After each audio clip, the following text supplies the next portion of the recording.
Welcome to this wānanga.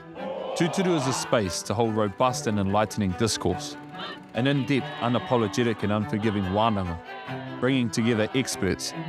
Very rarely do we get the opportunity to have a proper wānanga about colonisation.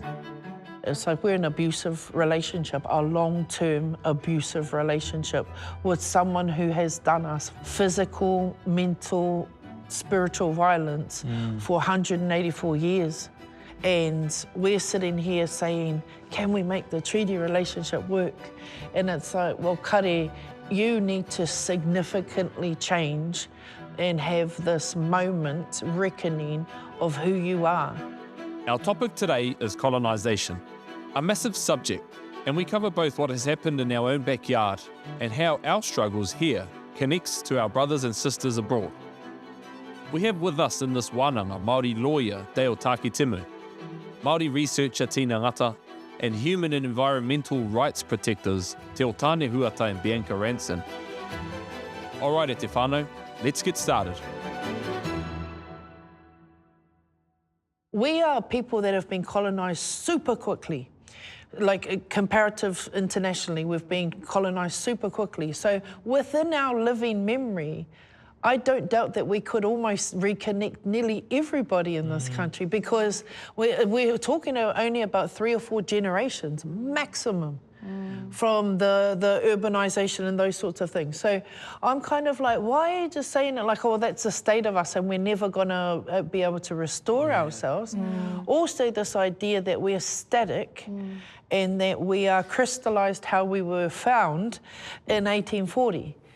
It's like, no, we have the ability to reform ourselves and reshape ourselves. We can do that. And redefine ourselves. And redefine ourselves in the expression of our rangatiratanga. Of course we can do that. We did that through our travel through the Pacific, through to here.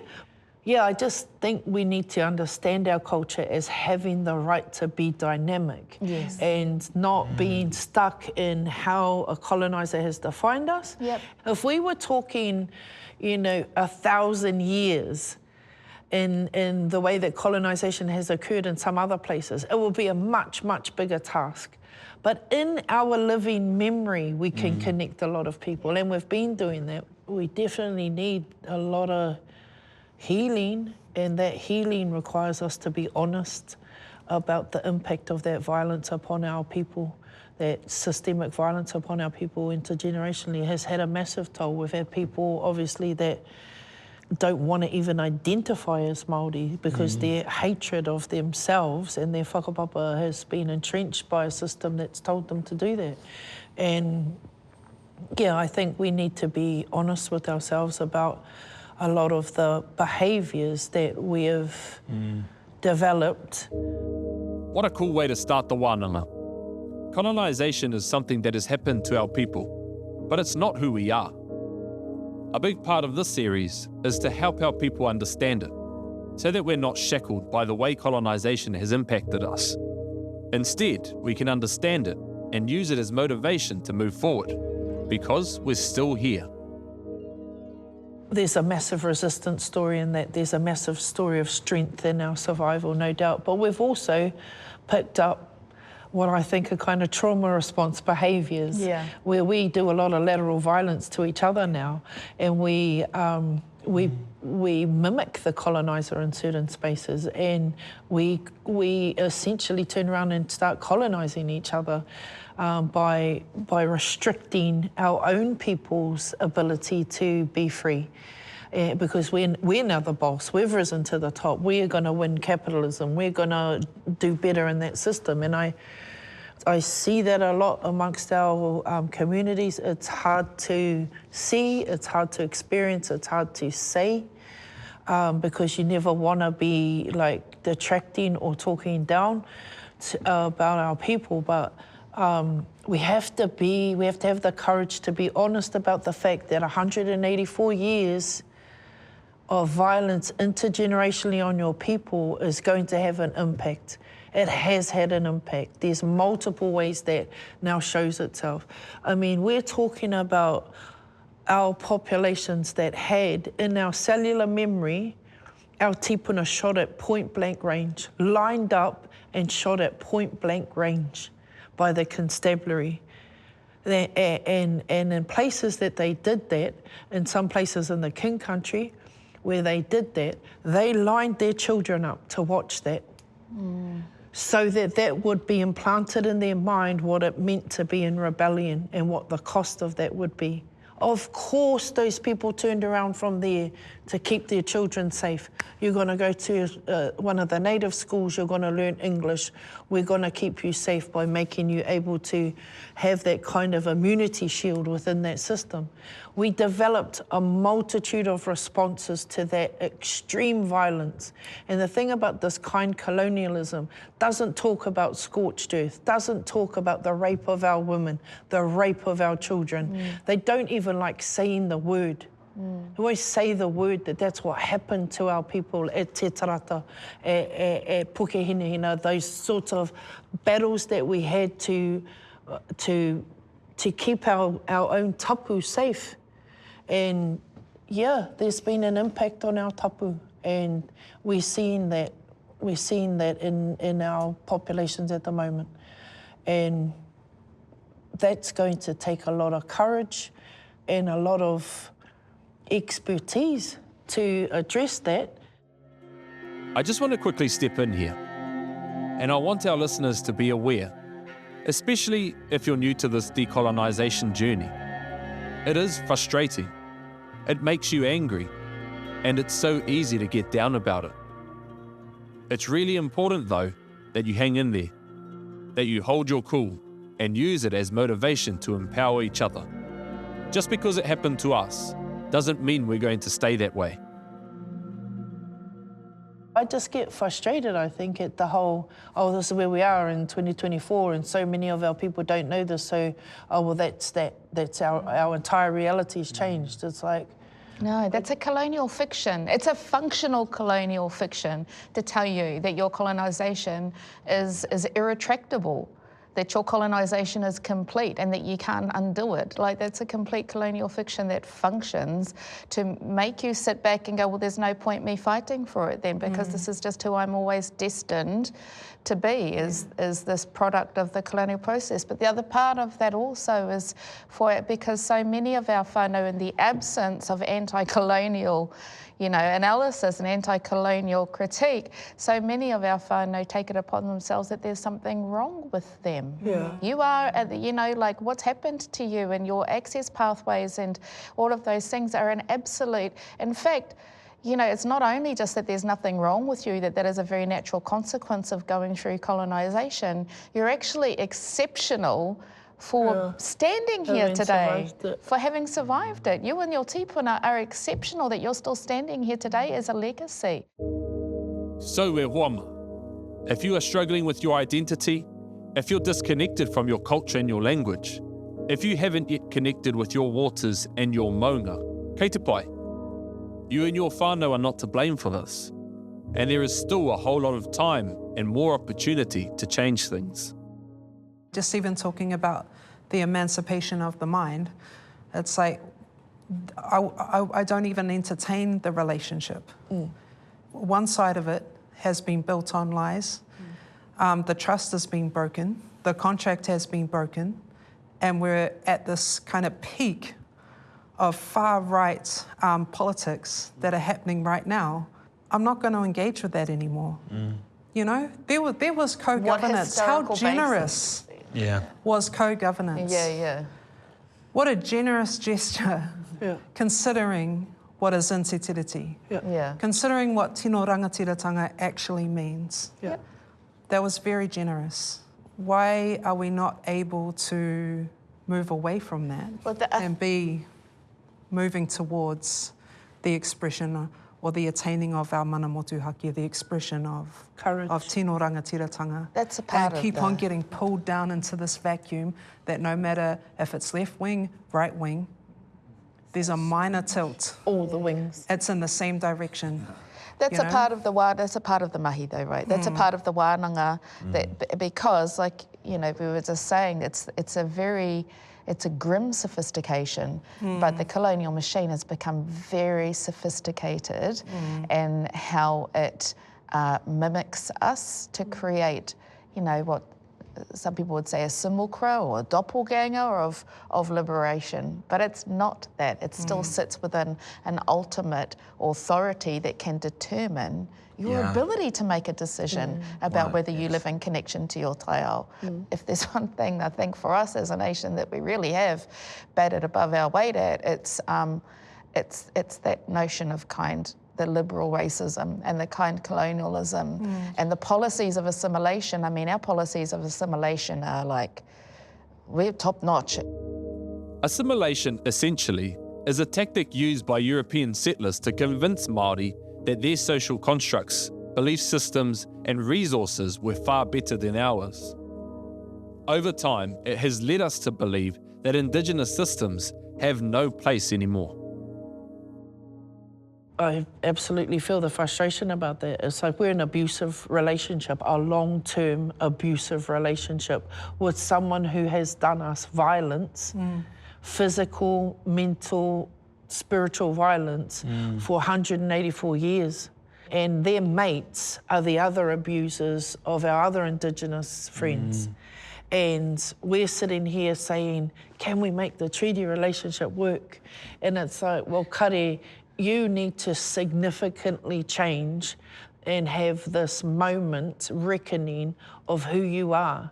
Because my take on that is your system has divorced itself from any idea of sacredness. And we're not prepared to do that. We're not prepared to do that in our space. And you come to us in this abusive way and expect us to keep coming to the table with goodwill and make this work. It's really, we have tried to make it work. We've thrown everything at trying to make that work. But there's definitely a bubbling now and a rising within current generations, partly because they now have such a clear understanding on what is mana motuhake, what is tino rangatiratanga, that tuning fork within them is saying, I'm not playing the game anymore. Me huri tuara tātou. We'll just get on with our show, because we can, how much can we ever convert that system into a different being? This analogy used by Dayle is confronting. I hope our viewers and listeners are hanging in there through this kōrero. If it's triggering, aroha mai. These are the realities of the situation we find ourselves in. More references to this analogy are coming up. It's in Te Tiriti, the expectation of tino rangatiratanga. It's in the Declaration for the Rights of Indigenous Peoples that, you know, that our right to be self-determining is a basic measure of our well-being and dignity. They understand that. That's exactly what they don't want. That's exactly where they don't want it to reach to in terms of their ability. Which comes back to just superiority complex, just a misplaced superiority complex. And that actually is the legacy of the British Crown everywhere they've been in the world. And not just them, other colonial powers too, but it's like, at its very core, it's hard to shake that. Yeah, and we wouldn't encourage people to go back to a relationship with a narcissist who's, you know, physically and emotionally abusing them and stealing from them and gaslighting them and you know, where people are dying disproportionately. We wouldn't encourage our sister or our brother or our cousin or any of our whānau or our friends, keep on going back. Keep on going back. You've just got to try and make that work. We don't do that. But if we wouldn't encourage it on an individual level, why are we doing it at a collective level? Go back to your two-state I don't know. And that's why I think it's the importance of us having this discussion. We have what was, you know, has always been ours, was secured by us, for our future, and we need to be actioning it.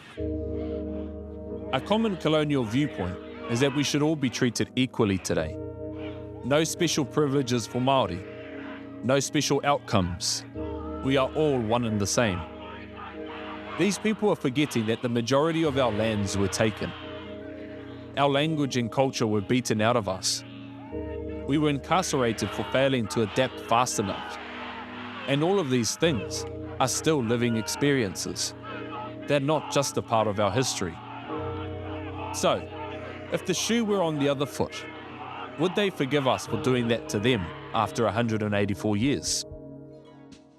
You know, we often have people sort of say, but, you know, you're making a go of it, you know, you've got your treaty settlements, you've got people coming through, you know, Western education, you're doing well, da-da-da, some think we can win capitalism, all that sort of stuff, but it's, you know, and then the whole, why can't we just get along? And, you know, isn't Jacinda trying to do something good for New Zealand? And isn't this three-headed taniwha of a, not even taniwha, this inept coalition that's currently put together? How do we, their kind of rhetoric that this is good for all of New Zealand and we should just get along with it. And I'm like, but at the crux of that, you're saying my consent to be governed doesn't matter. Yeah. And it does.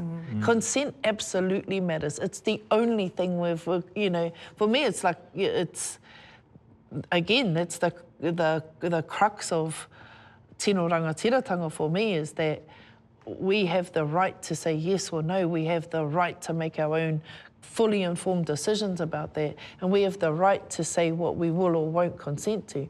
And any system that is predicated on overriding our collective consent and saying we don't care, we're going to tell you what's good for you and see if you can rise up amongst that, and you'll be your good model Māoris that will then say this is what a good Māori looks like. And they've put those archetypes out for us time and time again.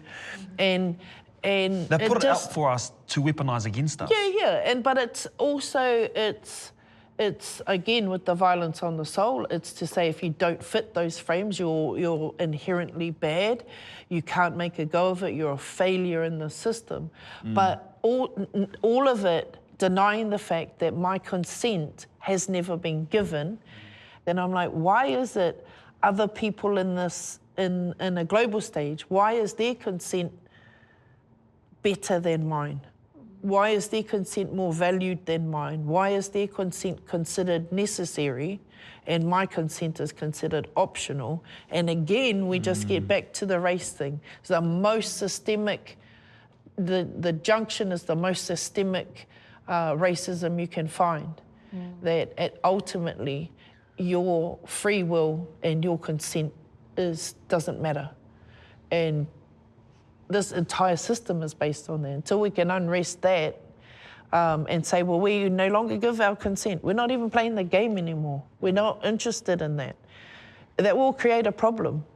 And of course, colonising powers have maintained that even in the absence of consent by military force or the threat of military force and coercion. We've seen that time and time again in this country. And the threat of that is always sitting not far away from us, as they remind us quite often. So yeah, it's, for me, the consent issue is huge, and it's about our agency of ourselves, and we're entitled to that. We have a legitimate right to our own agency. Every other peoples on this planet are entitled to that. Why would we not be entitled to that? And that's why it's a contradiction in terms, the idea or the concept of kind colonialism. You know, it's a contradiction in terms because it's only ever kind so long as you're not pushing back. It's only ever kind so long as you're complicit and compliant within that system. Then it'll be kind to you. And in fact, the more complicit and compliant within that system that you are, the kinder it'll be to you.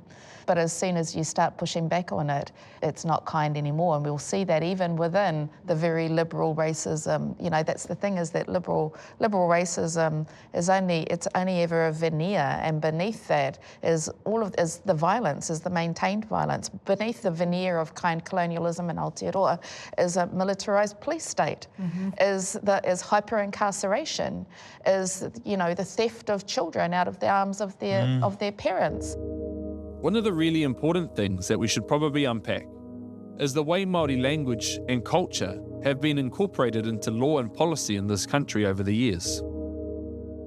We talked a little while ago, Tina, about how also clever and insidious and hideous in some respects the colonial system is in terms of adapting. Like, adapting to our expressions of those things and our knowing of ourselves. And so we can quite easily look back at some things in the 70s and 80s and say that was window dressing, that was token, you know, they slapped a kōwhaiwhai on that and called it Māori, and saying we require more than that.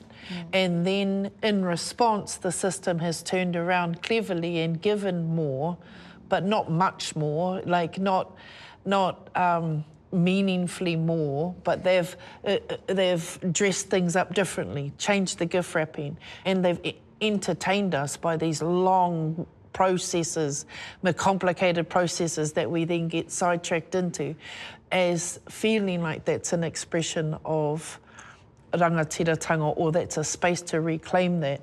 But the system itself moves and doubles down on how they corrupt our concepts.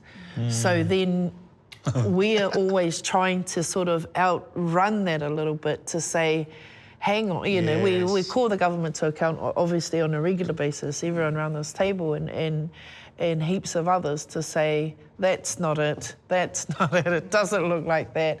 You can say something's te aka whaiora and it's a Māori Health Authority, but it's suffocated and squashed under the empire of colonialism, those sorts of things. So please don't upsell that to us as something we know it's not. Yeah. But it came out on the ground amongst Māoridom, heralding that this was our emancipation. I was like, oh, come on now. Yeah. Really.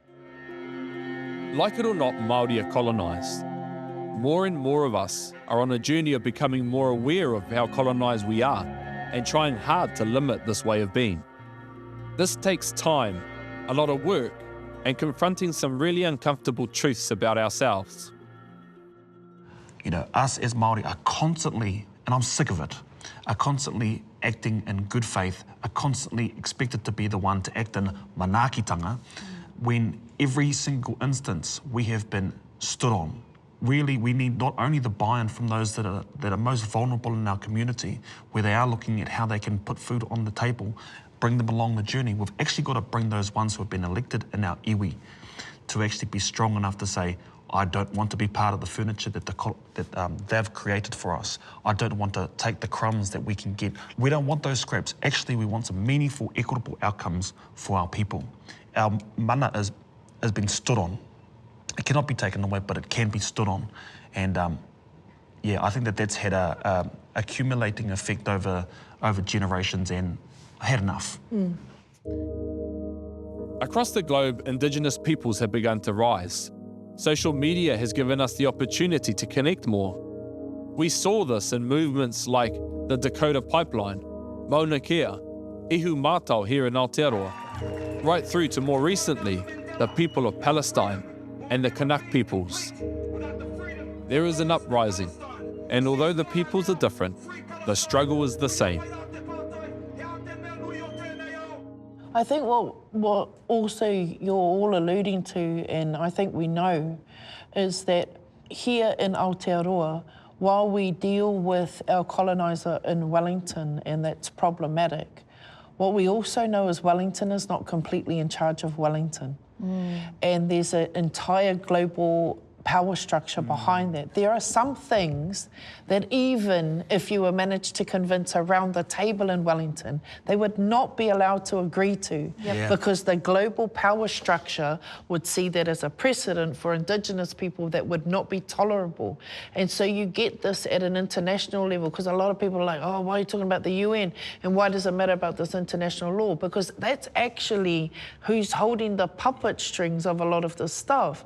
And if New Zealand government or Australian government goes too far in relation to acknowledging the rights of their Indigenous people, whatever, or an Indigenous population, I should say, rather than their Indigenous people, but it's in that sense, you have to understand the global politics that sits behind it, because unless that mainframe is shook really hard, it's not going to happen where they're able to step out of line with the other colonial powers. Now, South Africa yes, it moved eventually, but it was held in place for a long time by colonial powers who wouldn't move it at the UN and kept vetoing any intervention in that.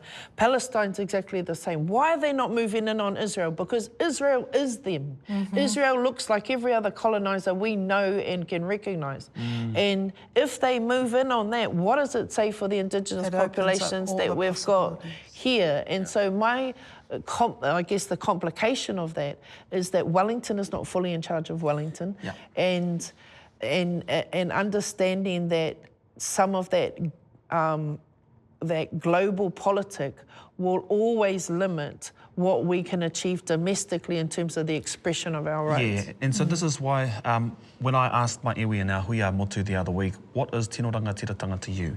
Do you have your own whakaaro on it? Because one of my whakaaro on tino rangatiratanga is that it is collective liberation, global collective liberation, and that those same things that are oppressing the people of Palestine, those same things that are oppressing the people of Sudan and Congo and Hawaii and Turtle Island and our Indigenous relatives over in Torres Straits and the First Nations of Australia, those same things are oppressing us. So when we shine a light through this the eye of the needle that we're seeing in Palestine, we're actually shining a light on the collective struggles that the Indigenous communities are all facing.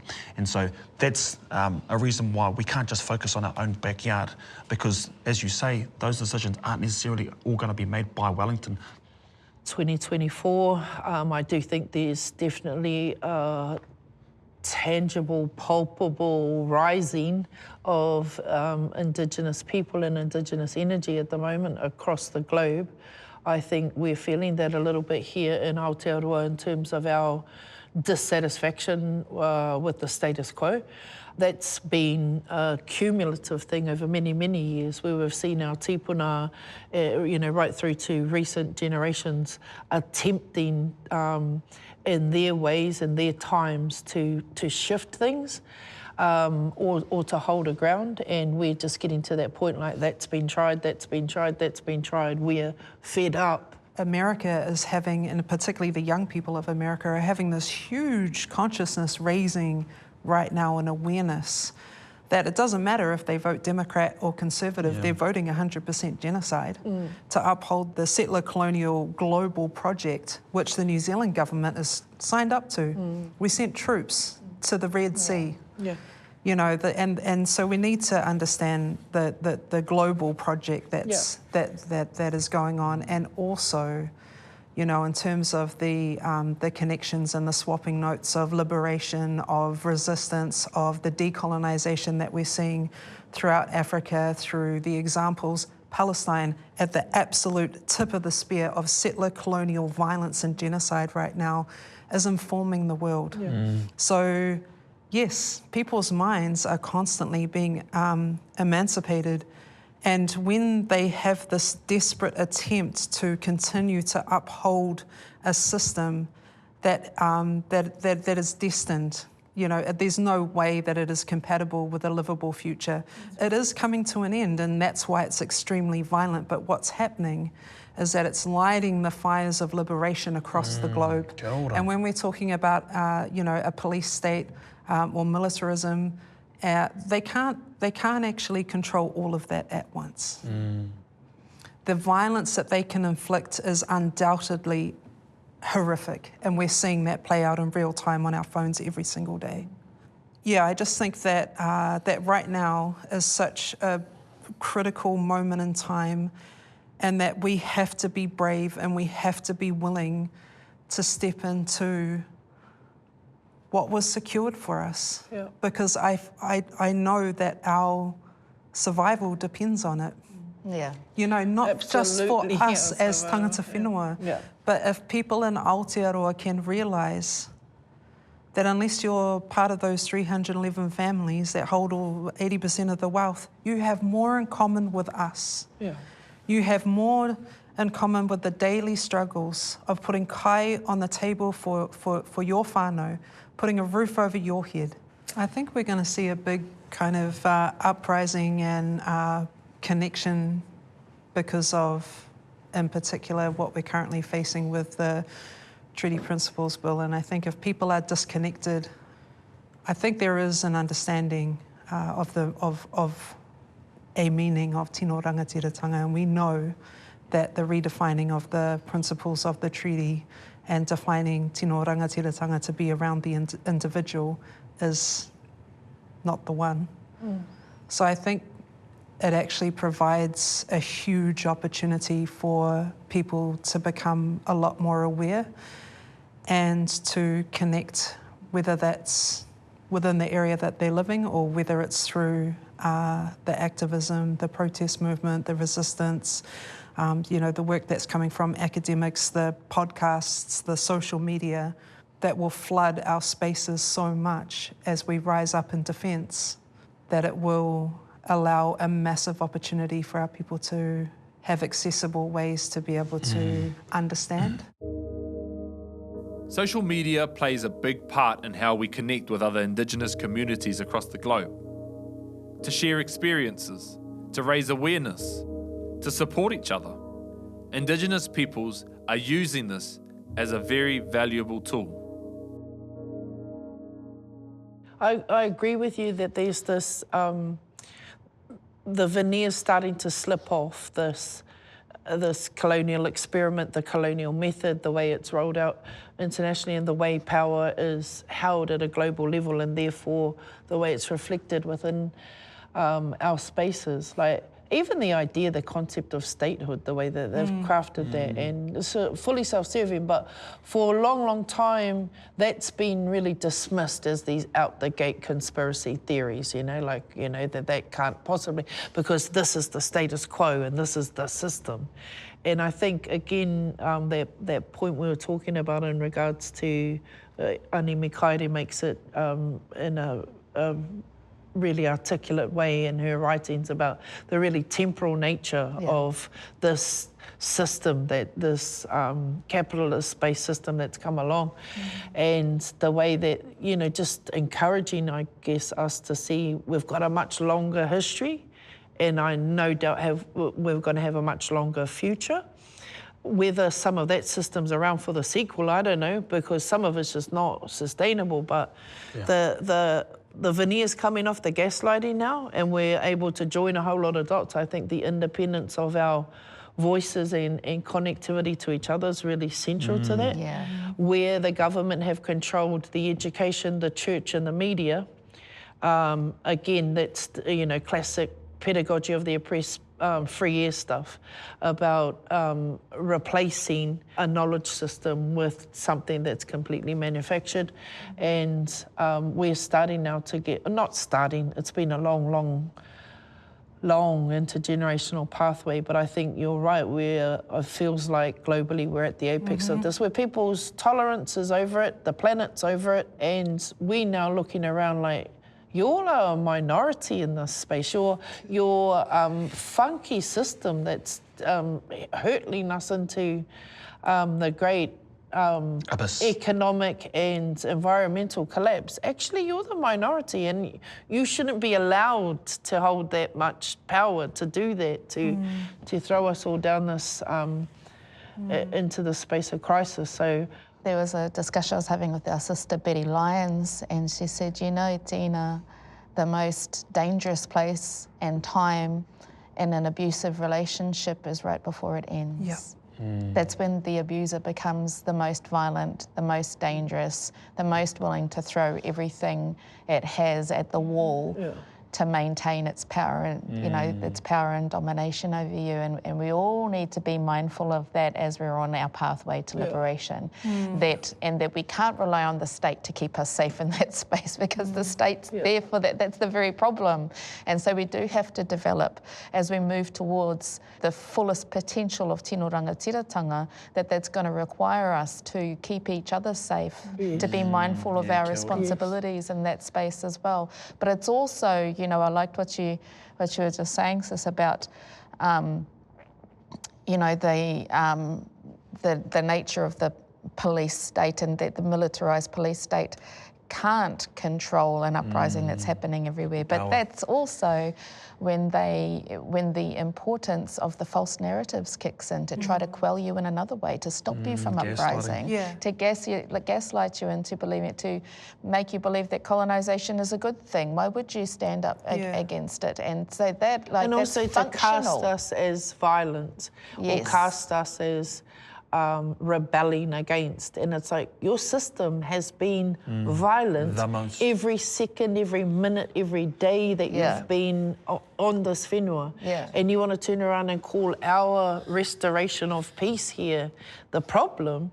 I mean, you look at how benevolent they were when they thought they were smoothing the pillow of a dying race.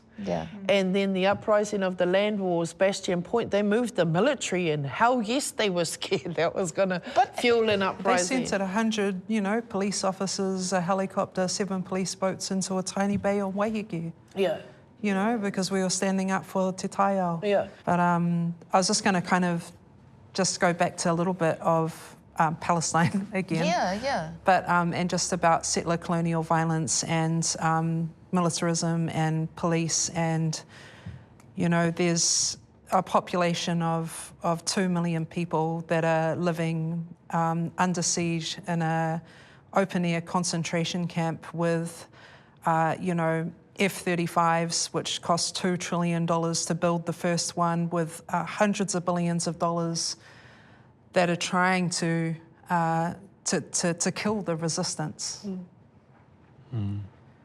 And they haven't been able to.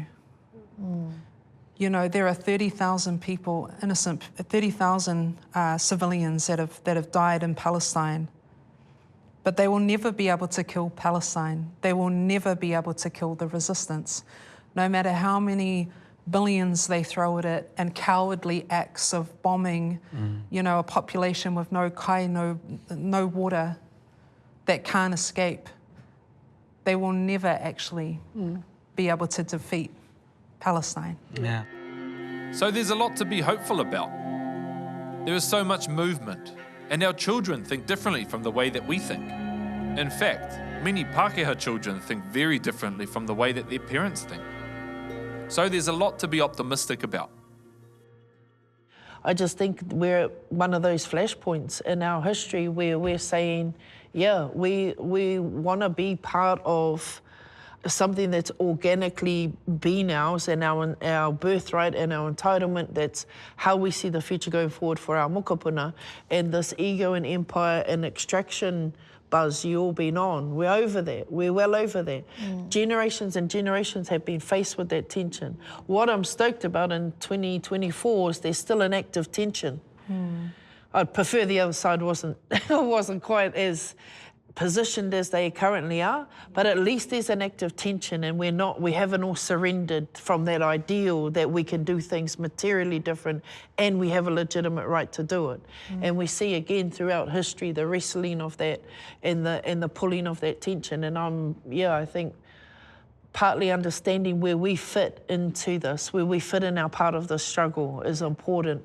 And we've been talking about it as well, about us understanding again just in Aotearoa, but amplifying that into a global space. Where do we fit in this? We're not having the same conversation, we ought not to be having the same conversations that our parents and grandparents had vis-a-vis the coloniser. We've done that. They survived for their time. Our grandparents survived for their time, great-grandparents. We're here. What's the stretch of that in terms of that tension between those things? What's the stretch we're going to contribute to leave our mokopuna in a different space? And some of it is not absorbing all of our time, all of our energy, all of our intelligentsia playing a colonial game. Because it's, one, it's exhausting, but two, it's a no-win game. It's designed for you not to win. And that's what we've got to reach for it now. Like, you know, there's just everything that we've talked about today, not just in relation to Palestine, but in relation to all the struggles happening around the world, but also the growing consciousness around the world. The world's having an anti-colonial moment. Yeah, I love it. We've never been more... Exactly. We've never been more primed to be able to reach for and to justify the reach for a new system for doing things different at a global as well as a national as well as a local level as well. And so how could I look at my mokopuna and hand on heart say that, you know, I could do anything other than reach for what's at our fingertips right now. It's at our fingertips right now in a way in which it hasn't been. Even 5 years ago, it wasn't as close as what we can reach for it now. And it's our responsibility to our mokopuna when we have that opportunity at our fingertips to reach for it, so that the fights that they're fighting are different fights. How could I conscionably not do that and then look at my mokopuna in their eyes? It's classic, you know, as scripted in 3 years pedagogy of the oppressed. This is where we would be 184 years on from this colonial, this onslaught of colonial violence. We would be a people in his sort of fourth phase of that pedagogy of the oppressed talks about when the colonising system, in fact, is able to take its hands off and not continually on a day-to-day basis colonise you, because you're now colonising yourself. You're doing that from within. They've infiltrated the mindset where you now understand yourself to be a subject of a colonial empire. And I think for us, the Indigenous world, it's timely that there should be not so much a response to free air, but I don't think free air's fourth phase is the end of my story. It's certainly, I don't think, going to be the end of the story for a lot of Indigenous nations. And so what do we then do with that? How do we craft our way out of that? And crafting our way out of that, I think, has to include understanding the impact of intergenerational colonial violence on our people. We now act and behave and think in particular ways because we've been subject to that violence upon our soul. And we need to be gentle with ourselves in healing from that, but we also need to hold ourselves accountable to that and say, hang on, that's a trauma response to the violence, the colonial violence. How about we move into healthier spaces and make decisions from really emancipated thinking, unsurrendered thinking? And I'm looking forward to that. It's a massive challenge ahead of us, though. It's a massive challenge. That's the excitement of the future that's within our grasp right now, is for the return of these mokopuna back into those spaces as well. I just get like emotional, and I'm going to get emotional. I get emotional thinking about how excited I am for all of those mokopuna and the healing of those scars. That's a collective healing. I'm healed when more of my cousins are able to come home. Yeah. You know, I'm healed when more mokopuna are able to heal their whakapapa lines in that way as well. And the healing is intergenerational. Their mokopuna are healed that aren't even here yet. Their mokopuna are healed. And so I'm hugely excited for that outcome as a part of our reach for tino rangatiratanga. While there's still so much to do and many conversations to be had, many of the next generations are thinking, speaking, and doing what their ancestors would never have dreamed of doing again. Things that were lost are being returned, our cultural identity is being revitalised, and our mana will never be lost, but it is growing rapidly here on this whenua.